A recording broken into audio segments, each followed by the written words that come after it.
본 방송에서 제공하는 투자 정보는 투자 판단에 대한 조언입니다. 방송에서 제공하는 주식의 가치, 가격 상승 및 하락에 대해서는 방송사에서 보장하지 않습니다.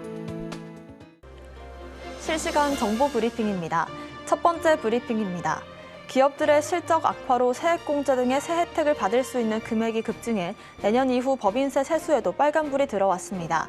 작년 56조 원에 달했던 세수 펑크가 당분간 이어질 수 있다는 우려가 나옵니다. 두 번째 브리핑입니다. 정부가 1인 1계좌만 가능했던 ISA 가입 제한을 풀기로 했습니다. 기획재정부는 여러 계좌 수익을 통합해 세제 혜택을 주는 방안을 검토하고 있습니다. 마지막 브리핑입니다. 카드와 캐피탈사가 렌탈 자산을 운동화해 유가증권을 발행할 수 있게 됐습니다. 금융위원회는 여신 전문 금융업 감독규정 개정안의 변경 예고를 29일부터 다음 달 9일까지 진행한다고 밝혔습니다.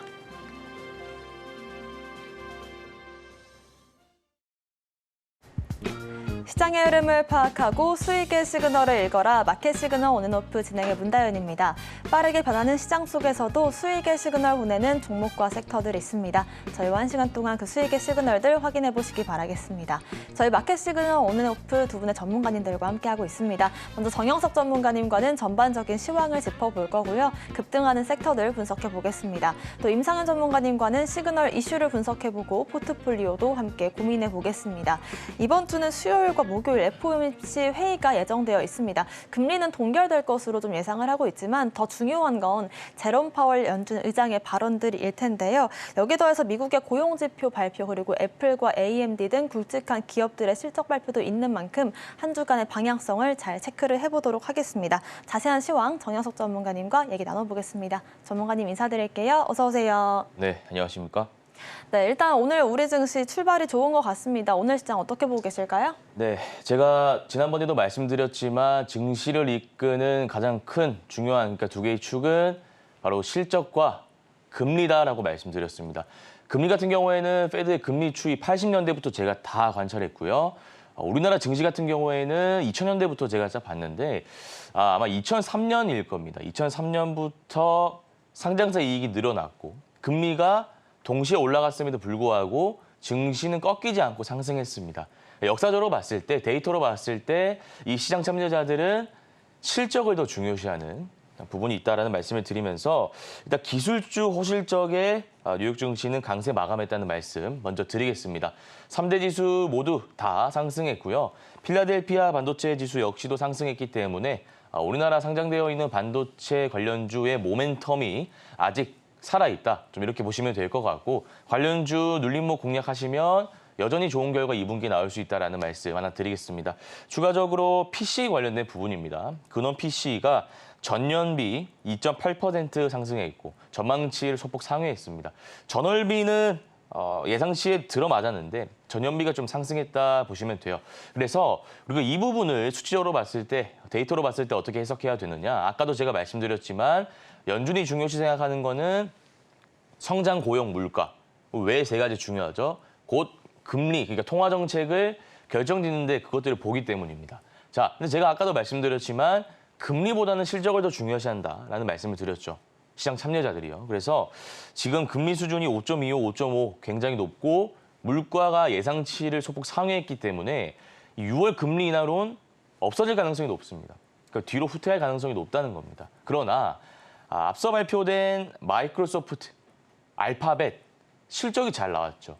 그래서 애프터마켓에서 많이 오르고 많이 올랐고 장중에 급등을 했습니다. 그렇기 때문에 그 기술주들이 증시 상승을 견인했다 보시면 되고 추가적으로 FOMC도 좀 보셔야 될 것 같네요. 기준금리 결정이 다음 달 1일까지 현지 시간으로 예정되어 있는데 결과는 여러분들 잘 아시다시피 동결입니다. 거의 동결이 확실시되고 있다 보시면 되고 우리가 주목해야 될 것은 파월 연준 의장의 입입니다. 최근에 물가 지표가 잡히지 않았습니다. PPI도 예상치를 하회했습니다만 앞서 발표된 PC가 지금 전년비 대비해서 많이 올랐기 때문에 파월 연준장이 비둘기에서 매파로 좀 돌아설 수 있다는 어떤 불안 심리. 그러나 이 FOMC보다 중요한 것은 제가 다시 한번 말씀드리지만 실적이다. 30일 아마존, 다음 달 2일 애플 실적 발표됩니다. 시나리오 구성해보자면 아마존이나 애플 실적 잘 안 나오는데 파월까지 매파적으로 돌아선다. 그럼 증시가 올랐던 상승분들을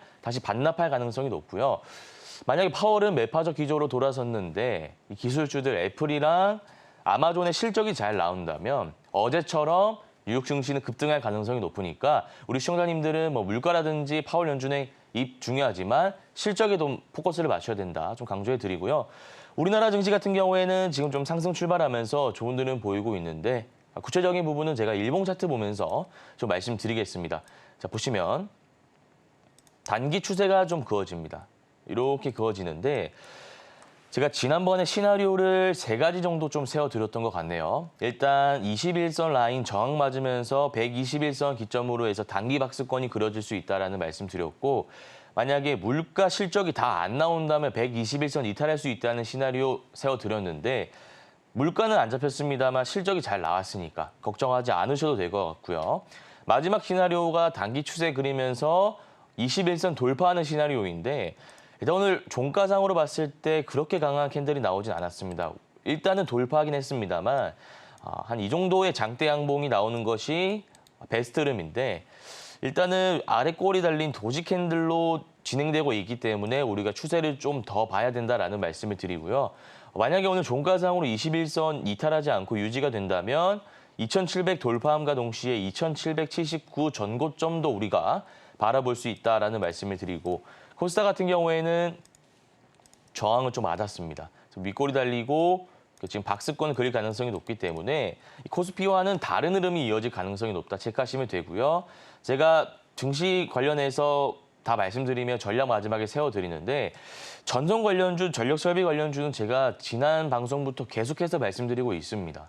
뭐 LS 일렉트릭, 효성중공업, 재룡전기, 뭐 대원전선, 대한전선, 가온전선 등등 그냥 대장주 공략하신 다음에 눌림목 잡으시면 됩니다. 요거는 제가 계속해서 말씀드리고 마지막으로 저 PBR 관련주 좀 말씀드릴게요. 뭐 정말 많은 종목들이 있지만 유통, 증권, 보험, 지주사 그다음에 마지막으로 완성차, 현대차, 기아. 최근에 기아 실적 너무나 잘 나왔고 자사주 소각 이슈까지 있습니다. 그래서 이 종목군들 돌파 관점에서 공략하지 마시고요. 주가가 떨어질 때 공략하는 눌림 관점에서 들어가신다면 좋은 결과 낼 수 있을 것 같다라는 개인적인 생각 말씀드리겠습니다. 네, 당장의 금리 인하 시기는 조금 더 뒤로 밀릴 가능성이 있기 때문에 지금 당장에는 금리만큼 중요한 게 실적이 되겠다라는 점 참고를 해보시면 좋을 것 같고요. 여전히 반도체 모멘텀이 살아있는 시장 속에서 우리는 전력 설비나 전선 쪽 그리고 저PBR 섹터로의 이런 전략들 취해보도록 하겠습니다. 저희는 상승 섹터 분석 시간으로 넘어가 보겠습니다.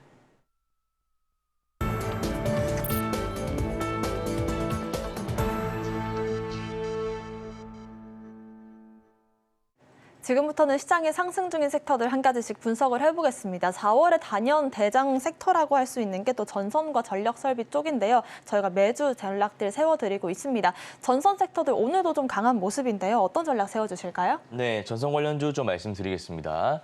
새로운 이슈가 나왔는데요. 우선 바이든 대통령이 300억 달러나 들여서 송전선을 교체하겠다고 합니다. 그러면은 한국 기업들에게 당연히 수혜를 받을 수밖에 없는 조건이 형성이 됩니다. 북미 관련해서 수주를 따낸 이력이 있는 기업도 있고요. 이거는 테마성 논리가 아니라 실적 논리이기 때문에 지금 보셔도 된다라는 말씀을 드리고 추가적으로 그 구리 가격 있잖아요. 원자재가 구리이기 때문에 구리 가격이 오를수록 전선 관련주의 수급이 몰린다는 메커니즘 아셔야 되는데 구리 가격이 2년 만에 최고가를 찍었다는 이슈를 제가 오늘 확인했습니다. 그래서 이 전선 관련주 꾸준히 모멘텀 살아있기 때문에 구체적인 가격 전략은 제가 차트 보면서 좀 말씀을 드려보겠습니다. 자, 보시면요. 1파 이후에 눌리고 올라가고 있는데 제가 재료 말씀드릴 때 일단 우리가 S급 재료를 공략하는 게 좋다. 그럼 S급 재료는 3차 파동이 나온다라고 말씀드렸죠. 근데 여기서 우리가 재료만 가지고 매매를 하면 안 되고 차트를 같이 봐야 됩니다. 자, 가령 이런 경우 있어요. 지금 가온전선 같은 경우에는 매물대를 다 소화했지 않습니까? 이런 자리에서 S급 재료는 어마어마하게 올라가는 경우가 있습니다.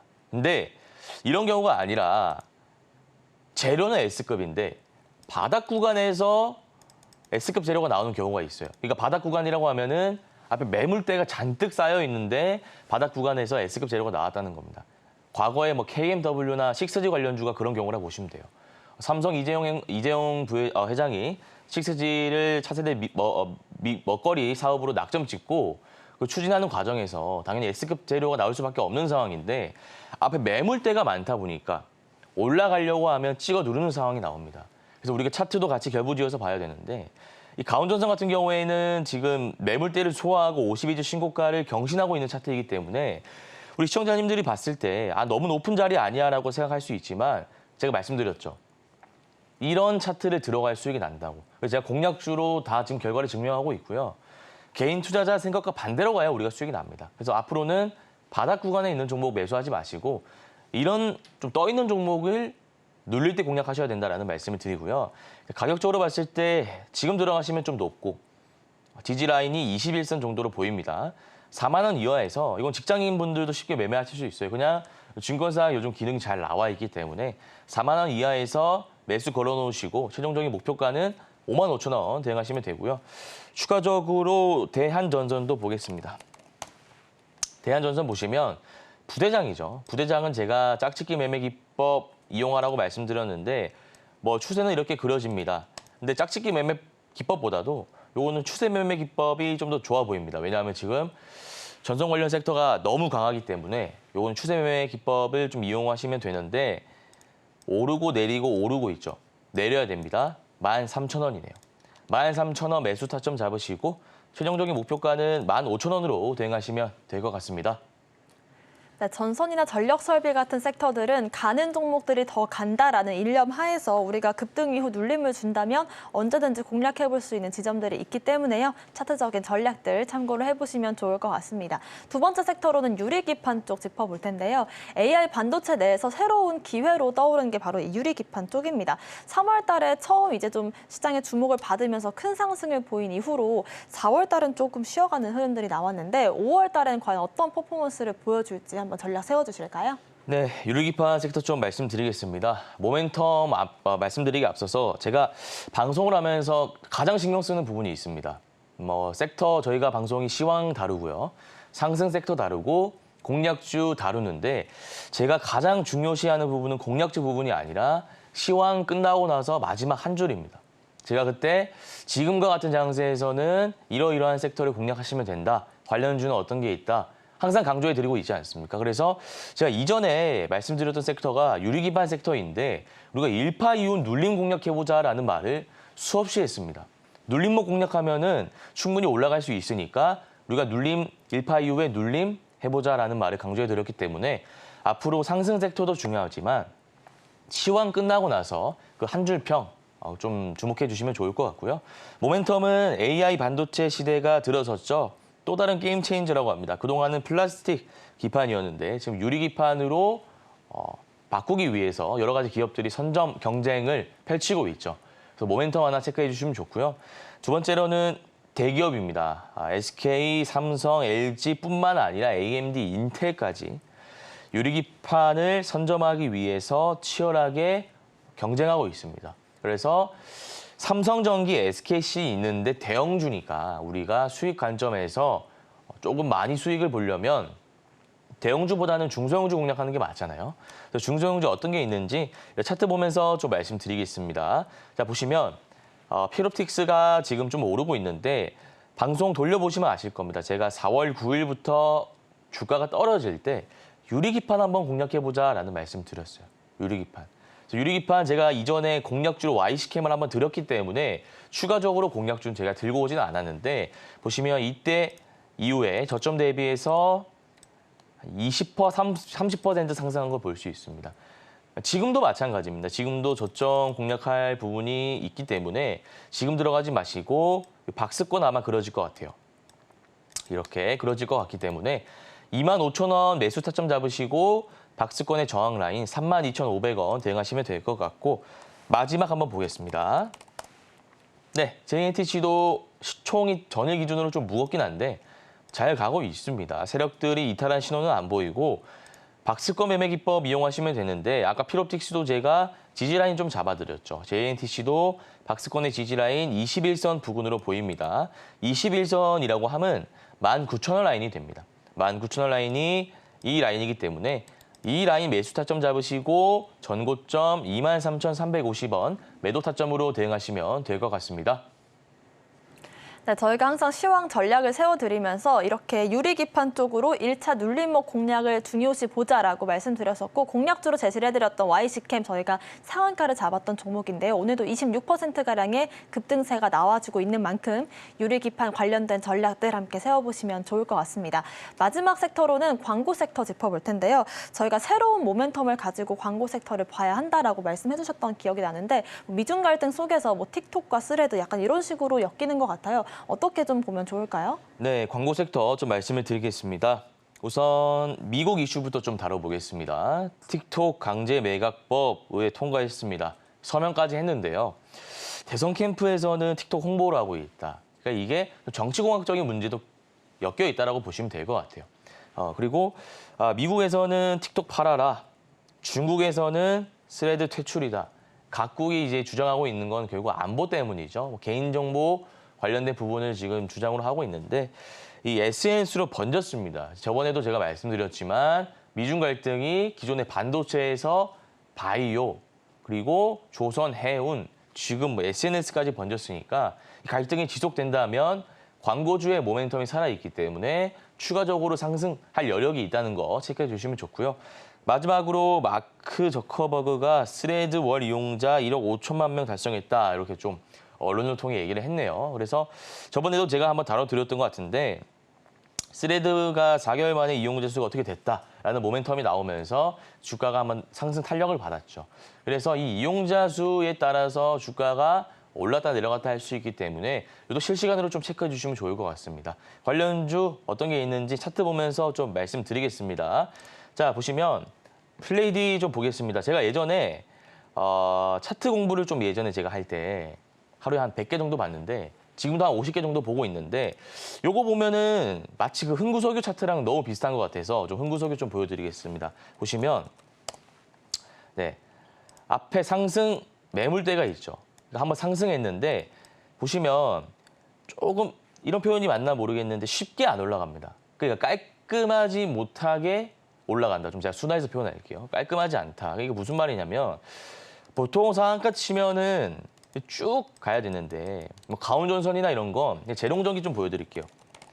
시원시원하잖아요. 지금 보면 재롱전기 재롱산업인데 재롱전기 보시면 좀 시원시원하게 가야 됩니다. 상한가 이후에 시원시원하게 가는데 이 흥구석유 같은 경우에는 지저분하죠. 왜냐하면 매물대가 너무 많기 때문입니다.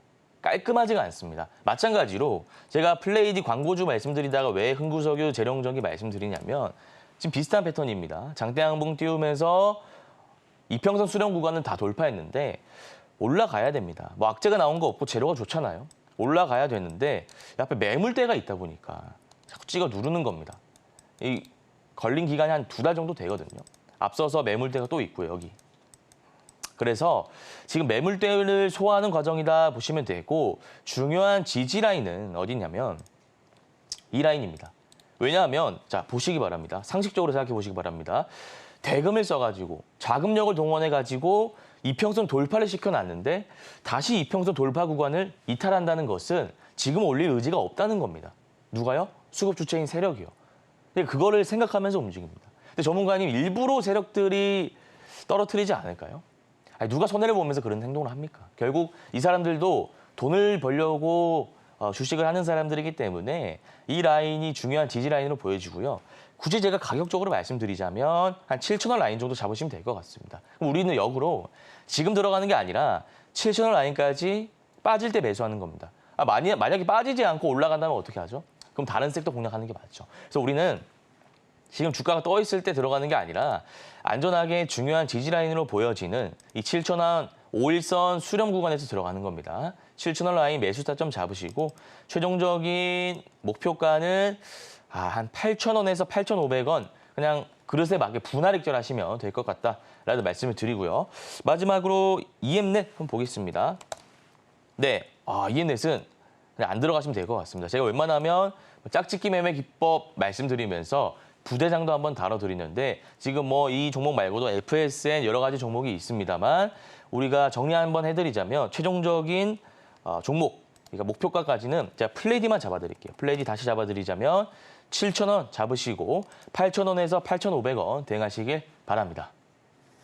네, 광고 섹터 같은 경우에는 미중 갈등이 지속된다면 언제든 이슈가 부각받을 수 있는 섹터이긴 하지만 좀 차트적인 모습을 봤을 때는 플레이들이 제외하고는 매물대적인 측면에서 좀 디메리트가 있다라는 점들 차트상으로 자세하게 얘기해 주셨습니다. 저희 공략했던 종목들 중에 매물대가 없는 종목 얼마나 잘 가고 있는지 한번 말씀을 드려볼 텐데요. 4월 17일 공략했던 DIT 저희가 공략 이후로 다시 좀 추세를 타는 모습이 나왔습니다. 그래서 지금까지 8거래일 만에 19%가량의 상승률을 보여주고 있습니다. 15%가량의 상승을 보여주고 있는데 DIT 같은 경우는 위 매물대가 없는 것 같아요. 전문가님. 어떻게 좀 보면 좋을까요? 네, DIT 말씀드리겠습니다. 제가 아까 섹터 다룰 때도 강조해 드렸던 부분이지만 매물대 없어야 되고 52주 신고가를 경신한 차트 패턴일수록 주가가 높다고 생각하지만 더 올라가는 경향이 있다는 말씀을 드렸죠. DIT가 그런 경우인데 구체적인 부분은 차트 보면서 좀 말씀드려볼까 합니다.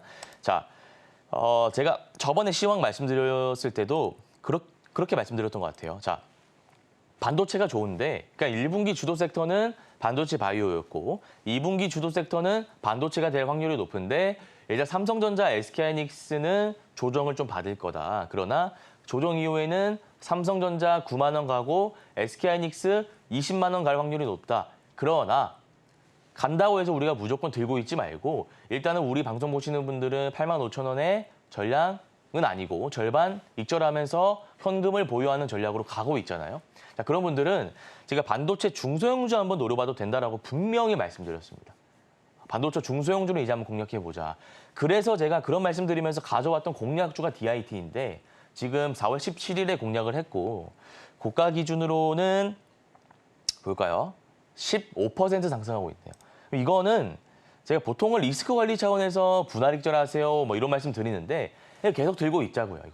이거는 지금 수익이 15% 나니까 한 25%, 30% 구간까지 기다리셨다가 그때는 전량 익절로 대응하시면 되고 혹시나 지금 방송 보시고 DIT 추가 매수 검토하시는 분도 계실 것 같아요. 나쁘지 않기 때문에 그런 분들 위해서 추가 매수 타점 잡아드리자면 3만 원 이하에서 들어가시고 최종적인 목표가는 아까와 마찬가지로 20% 잡으시면 될 것 같습니다. 네, 역사적인 신고가 랠리를 보여주고 있는 저희의 공략주였죠. DIT까지 리뷰로 만나봤고요. 오늘 공략해볼 종목은 어떤 종목일지 바로 한번 만나보겠습니다. 네, 오늘 공략주는 LS 일렉트릭입니다. 사실 제가 2월 달이었던 것 같아요. HD 현대 일렉트릭이죠. 전력설비 관련주 미리 좀 저점에서 담아드렸고 지금 혹시나 보유하고 계신 분들은 아마 대부분 파셨겠지만요. 수익이 좀 많이 나셨을 건데 오늘 LS 일렉트릭이라는 종목 좀 새롭게 가져왔고요. 구체적인 부분 모멘텀부터 좀 살펴보자면 이 K전력 슈퍼사이클 기대감, AI발 수요 폭증 이거는 저희 방송 보시는 분들은 너무나 많이 들으셨던 말이죠. 전력설비 관련주는 강하다. 그 정도만 체크해 주시면 좋고요. 차트 보면서 제가 가격 전략 좀 말씀드리겠습니다. 제 LS 일렉트릭 보시면 올랐다가 11선 지지받고 다시 전고점 목전에 둔 상황인데 자, 이 차트 패턴도 제가 비슷하게 좀 생각하고 있는 게 삼화전기였던 것 같아요. 삼화전기 보시면 마찬가지네요. 보고 계시면 1파 이후에 눌리는데 전고점 목전에 두고 있다가 다시 상승하는 이런 패턴인데 자, 차트 그대로 보시기 바랍니다. 비슷하죠. 그래서 지금 전고점 목전에 두고 있기 때문에 자, 이거는 두 가지 전략입니다. 이건 지금 들어가셔도 되고요. 종가에 들어가셔도 되는데 제가 손절가랑 목표가만 좀 말씀드릴게요. 손절가는 21선 잡으시면 됩니다. 21선이 14만 원 부근이니까 14만 원 이탈할 때는 던지시면 되고 최종적인 목표가는 20만 원으로 대응 도와드리겠습니다. 네, 이렇게 해서 오늘의 공략주 LS 일렉트릭까지 정확한 매매 전략들 참고를 해보시면 좋을 것 같습니다. 오늘 말씀 주신 정영석 전문가님과는 여기서 인사드릴게요. 고맙습니다.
지금부터는 임상현 전문가님과 함께 시그널 이슈를 분석해보고 포트폴리오도 함께 고민해보는 시간 가져보겠습니다. 먼저 오늘의 오전 시그널 이슈부터 화면으로 만나보겠습니다. 오늘의 오전 시그널 이슈는 UAE 대통령 5월 중순 방한입니다. 세계적인 부호인 아랍에미리트 대통령이 5월 중순 한국을 전격 방문합니다. UAE가 작년 약속한 41조 원을 국내 어떤 기업들에 투자할지가 상당 부분 공개될 것으로 전망되고 있는데요. 또한 원자력 발전과 방위 산업 등에서 대규모 협력 프로젝트를 구체화될 것으로 알려졌습니다. 자세한 이야기는 임상현 전문가님과 해보겠습니다.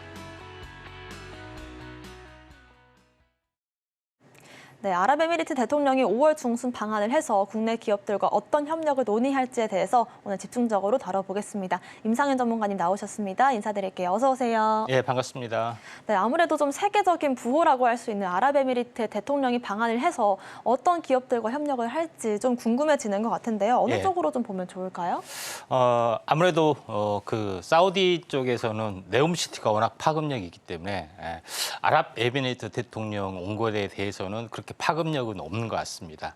다만 제일 중요한 것은 현재 중동의 어떤 주도권을 가지고 두 나라가 사실은 이제 경쟁을 좀 하고 있죠. 사우디아라비아하고 아랍에미리트인데 이 중동에 어떻게 보면 허브 역할을 좀 하고 있는 도시가 이제 두바이로 잘 알려져 좀 있죠. 그래서 이 이제 헤게모니 정탐권, 그러니까 두바이를 모델을 두고서 네옴시티를 기획을 했다는 말도 있을 정도로 그만큼 두 나라의 어떤 경쟁이 약간 선의의 경쟁이 되겠죠. 치열한 부분들이 없지 않아 있습니다.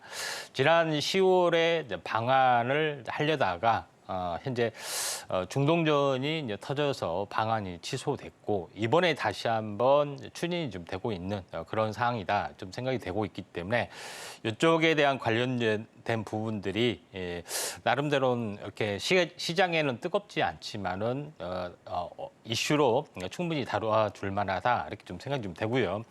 가장 중요한 부분들은 최근에 이제 두바이 대통령, 아랍에미리트 대통령을 이관을 좀 했죠. 그래서 내년 전에. 그래서 우리가 알고 있는 만수르가 대통령이 아니냐 하지만은 만수르의 형이 바로 이제 두바이 아랍에미리트 대통령인데 직접 와서 여러 가지 어떤 그 산업에 대해서 협력을 좀 하는데 두바이에서 가장 현재 가장 핵심적으로 추진하는 부분들은 어떻게 보면 두바이 프로젝트가 완벽하게 성공을 좀 했기 때문에 중개무역의 어떤 가능성을 더 열어주는 역할을 좀 하고 있죠. 그래서 대규모 어떻게 보면은 프로젝트들이 계속해서 좀 존재를 합니다. 그 중에서 하나 주목을 좀 해야 될 부분들은 대외적인 어떤 이슈 때문에 지금 이제 방산 관련된 부분이죠.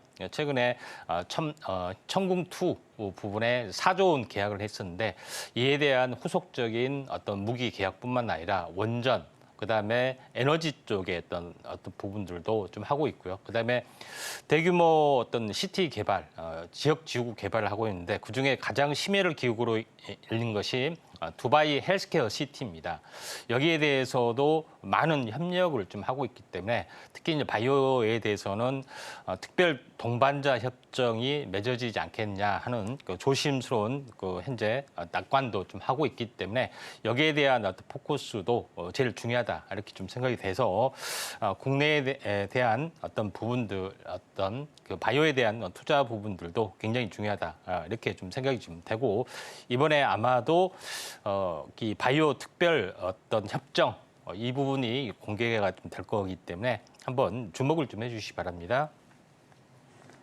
네, 이번 이슈로 인해서 우리가 봐야 될 섹터들에 대해서 말씀을 해주셨는데요. 원전이나 에너지 쪽 또는 바이오나 방산 쪽으로 해서 전략들을 세워보시는 것도 좋을 것 같습니다. 관련된 종목도 한 가지 볼 텐데요. 한화시스템이 좀 방산 쪽에 포커싱을 맞춰서 수출이 확대가 되고 있습니다. 1분기 역시도 호실적을 보였는데 지난주 차트상의 흐름들을 본다면 지난주 내내 좀 급등을 보여왔던 모습들이 있었습니다. 일단 앞으로의 흐름들은 어떻게 좀 풀이가 될지 전문가님 의견 어떠신가요? 예. 한화 시스템 소개하기 전에 이제 이와 비슷한 부분들이 이제 LRG 넥스원을 소개를 좀 해드렸습니다. 이제 그만큼 제일 중요한 부분들은 현재 이제 그 어떤 항공 방어 시스템, 미사일전이 굉장히 지상전이 펼쳐지기 전에는 미사일의 어떤 공방전이 좀 뜨거운 부분들을 알 수가 있는데 이번에 이스라엘하고 이란의 이제 보복전에서도 명확하게 좀 드러났던 그런 부분인데 항공 방어망, 그다음에 미사일 격추 이런 부분들이 굉장히 중요한 부분들이 좀 해당이 좀 됩니다. 자, 그런 관점에서 보면은 한화 시스템하고 LRG 넥슨이 바로 그 한국형 어떻게 보면은 그 천궁2라고 할 수 있는 한국형 그 부분의 어떤 부분들이 이렇게 개발을 좀 해주고 있는데 한화 시스템을 이제 주목을 좀 하는 부분들은 제일 중요한 것은 천궁2를 납품을 두바이하고 사우디아라비아 했는데 추가적인 납품을 할 수가 있는 그런 부분에 좀 해당이 좀 되고요. 그다음에 두 번째 부분들은 한화 시스템이 우주 항공 분야에서도 나름대로 탁월한 기술력을 좀 가지고 있고 그다음에 우주 인터넷에 대한 어떤 투자도 활성화를 좀 하고 있습니다. 원앱이란 업체에 투자를 좀 하고 있죠.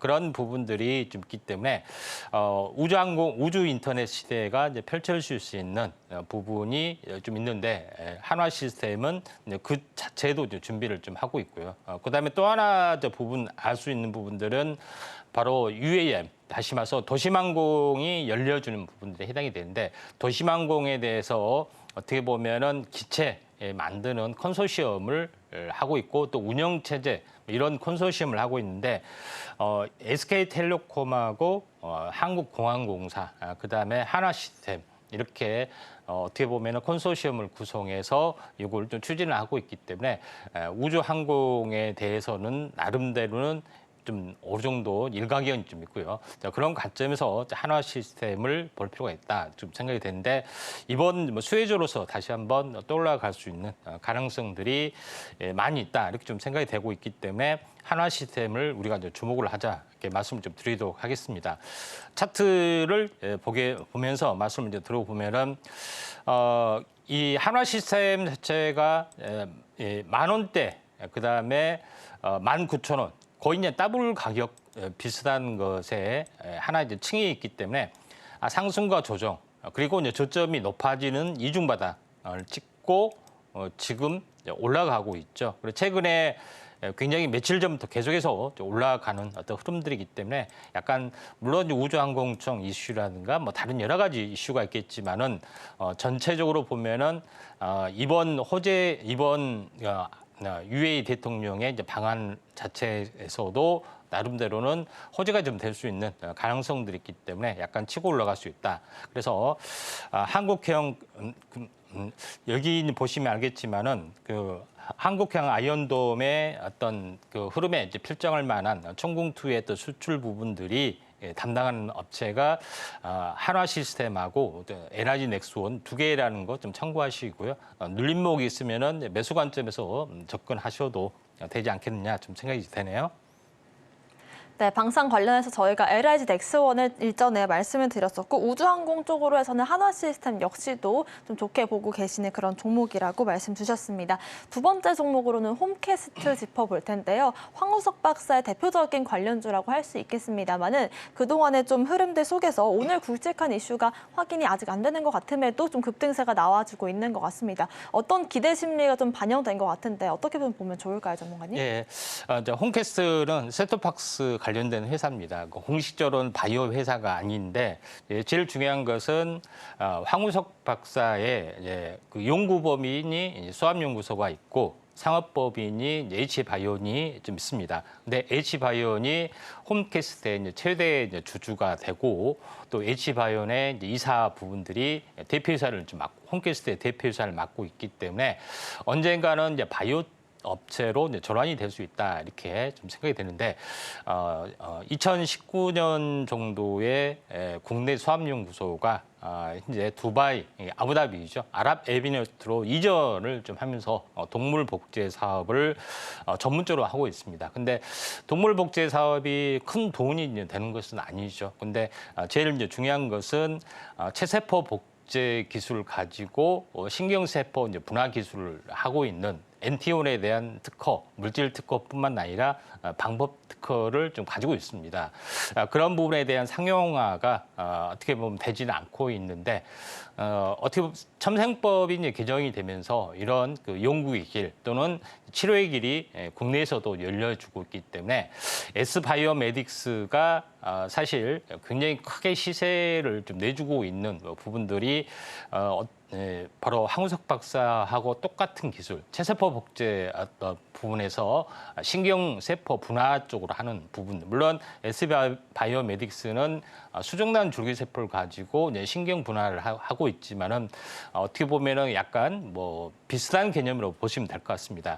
그래서 이번에 이제 그 넷플릭스에서 만수르가 투자를 현재 어떻게 보면은 지원을 좀 해주고 있다 하는데 이번에 대한 뭐 기대 심리가 조금 더 강화될 수 있는 가능성도 있고 또 투자를 받을 수 있는 회사 쪽으로 변모할 가능성이 있기 때문에 지금은 좀 조용합니다만은 좀 시세가 폭발하거나 대량 거래가 터지거나 하면은 가시화될 수 있는 그런 가능성이 있기 때문에 한번 수혜주로서는 현재 최고의 종목이지 않느냐 좀 생각이 됩니다.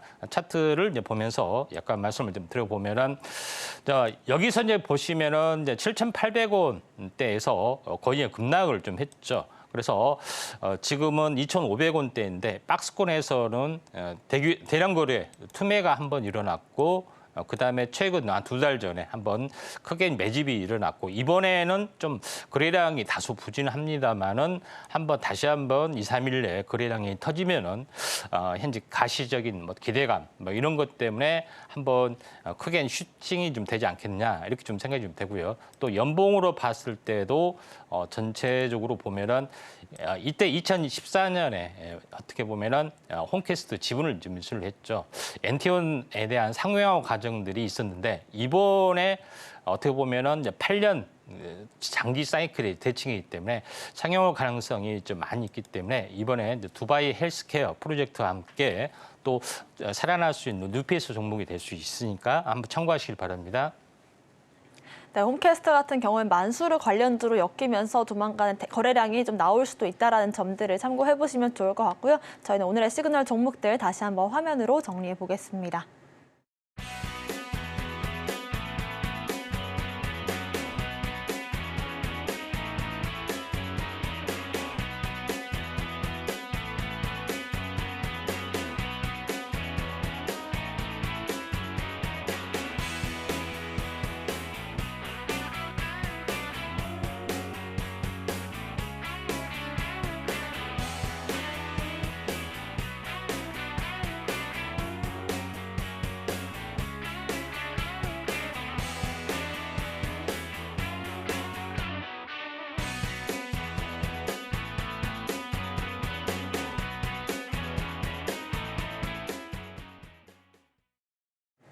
지금부터는 임상은 전문가님과 함께 공략주에 대해서 짚어보는 시간 가져볼 텐데요. 저희가 공략했던 종목 중에 바닥을 정말 잘 잡았다라고 생각드는 종목이 있어서 한번 리뷰로 다뤄볼까 합니다.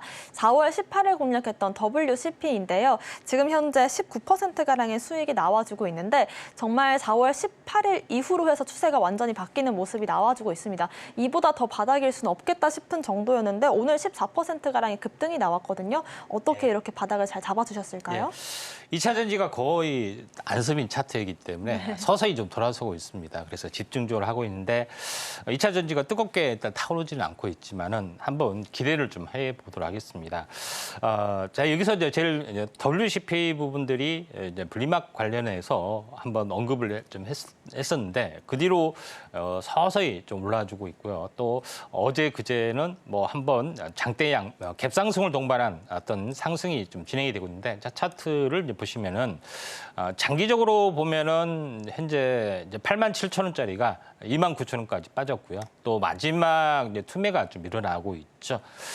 그런 상황에서 서서히 21선을 이제 돌파를 좀 해주는 21선을 이제 갭으로 돌파를 좀 해줬기 때문에 보통 갭을 동반하는 부분들은 이제 변곡점 가능성이 있습니다. 돌파하고 숨고르기 단계에 있는데 21선 깨지지 않고 지지를 보이고 다시 한번 가면은 상당히 가능성이 많다 이렇게 좀 생각이 좀 됩니다. 또 하나 이제 제일 중요한 것은 테슬라의 이제 주가가 반등을 좀 해야 되는데 테슬라가 이제 주가의 반등이 좀 약하더라도 이 부분들은 이제 중국에 대한 어떤 그 주도권이 넘어가는 어떤 상황이기 때문에 이런 부분에 대해서는 크게 어떤 염려할 필요는 없다 좀 생각이 되고 제일 중요한 것은 현재 테슬라가 로봇택시, 자율주행 또는 이제 로봇에 대한 상용화가 본격적으로 진행이 됐을 때는 2차 전지 쪽, 전기차 쪽에 수급이 들어와 주기 때문에 이때 한번 좀 참고할 필요가 있고요. 2차 전지 쪽이 서서히 좀 달궈지고 있다는 것이 제일 중요하다 이렇게 좀 생각이 되네요. 네, 저희가 지속적으로 2차 전지 관련된 섹터들 안에서 어떤 종목들을 좀 공략할 수 있을지 짚어드리고 있는데요. 그러한 관점에서 WCP 오늘 당장에 급등이 나와주는 모습까지 확인해 보실 수가 있었습니다. 자, 그렇다면 오늘 공략해볼 종목 역시나 2차 전지 섹터 안에서 한번 골라주셨을까요? 예, 아무래도 연관성 있는 종목군들 한번 짚어보도록 하겠는데 2차 전지 쪽에서도 차세대 쪽 또는 2차 전지를 보조하는 어떤 배터리 시스템 부분에 대해서 좀 배우도록 하는데 오늘은 뭐 슈퍼 커패시티 쪽에서 한번 골라보도록 하겠습니다. 네, 커패시터라고 읽는 예. 걸까요? 네, 자세한 강의부터 들어볼게요.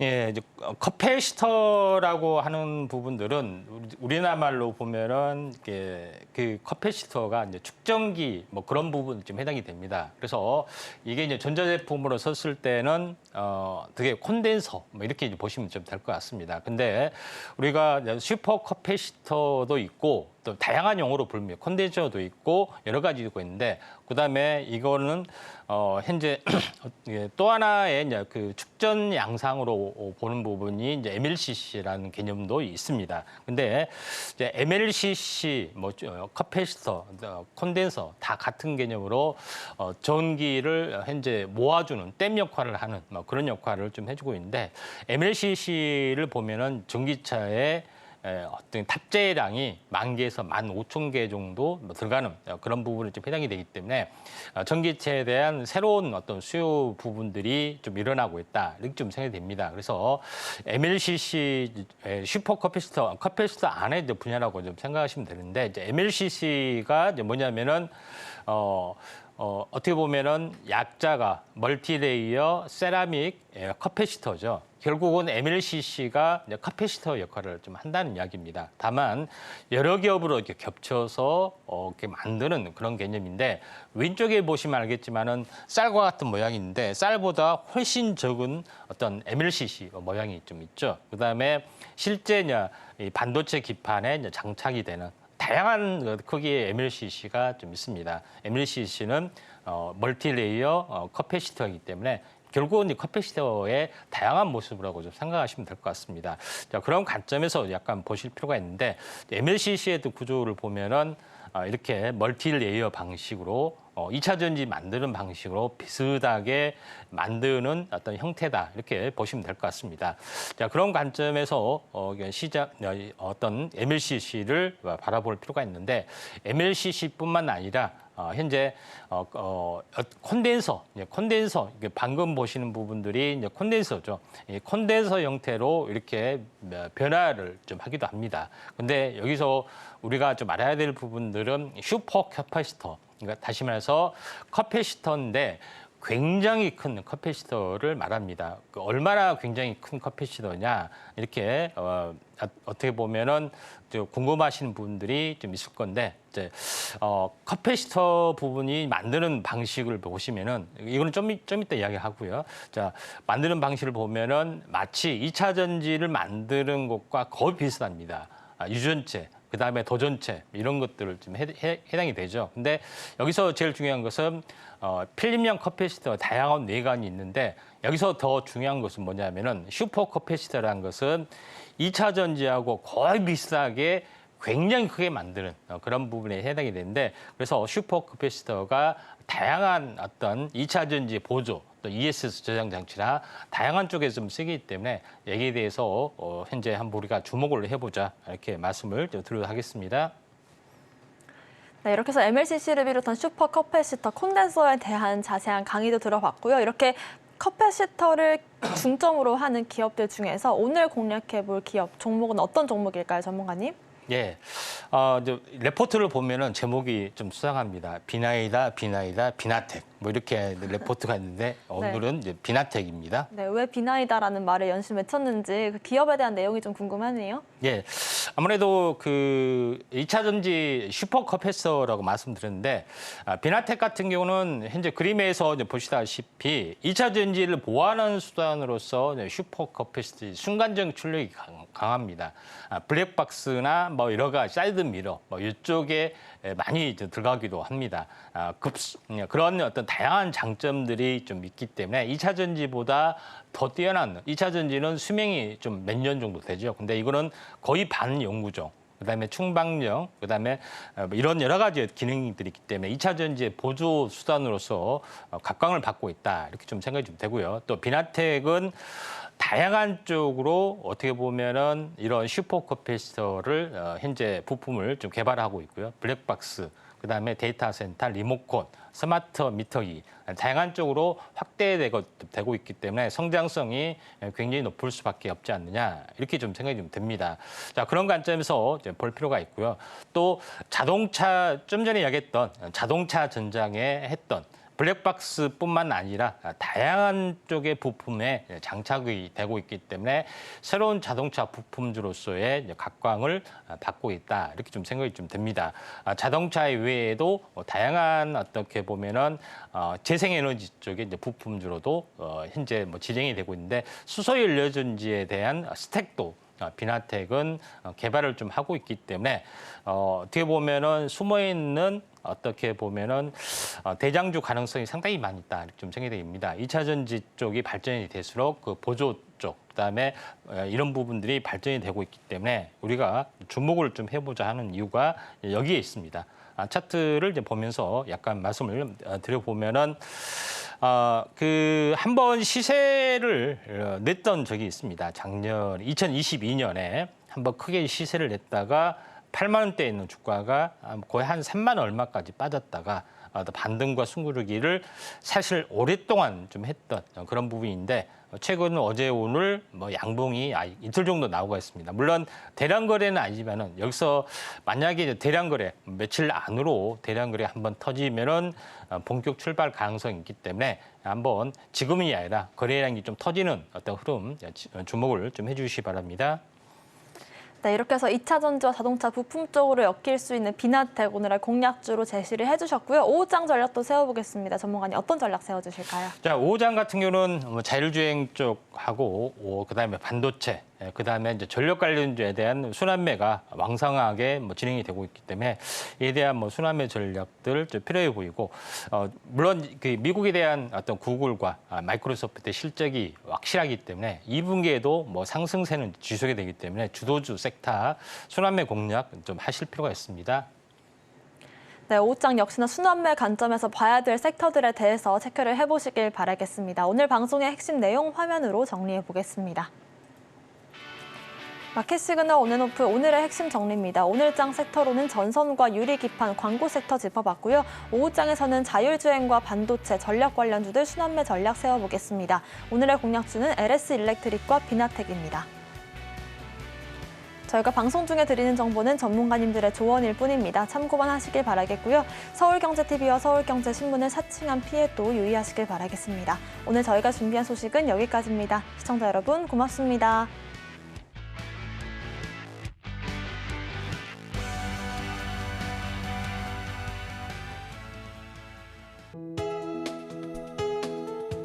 본 방송에서 제공하는 투자 정보는 투자 판단에 대한 조언입니다.